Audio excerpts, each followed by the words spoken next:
দর্শনের ভিতরে আসছে তিনটা জামাতের লোক, মানুষের কথা বলা হয় নাই, লোক, লোক আর মানুষ এক না।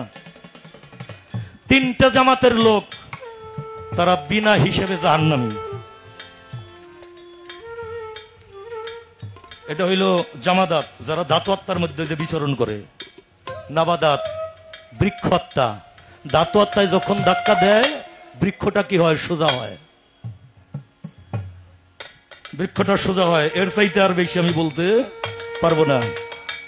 তখন হায়ানাত আইসা তারা সাহায্য করে, যখন করে তখন সে কুপথে বিচরণ করে। এই তিন জামাতের মধ্যে যতক্ষণ পর্যন্ত তুমি থাকবে ততক্ষণ পর্যন্ত তোমার ইবাদত তো দূরের কথা, তুমি গন্তব্যে পৌঁছানোর কোনো রাস্তাই খুঁজে পাবে না। এই তিনটা জামাত যখন পাড়ি দিবে, এই তিন জামাতে হইল 18,000 মাকলুকাত। এই তিন জামাতে হইল 18,000 মাকলুকাত। যখন তুমি তিনটা জামাত পাড়ি দিয়ে দিবে তখন তুমি 18,000 মাকলুকাতের ঊর্ধ্বে গমন করবে। তখন তোমাকে এই জাগতিক জগতের কোনো মোহতে আর গ্রাস করতে পারবে না।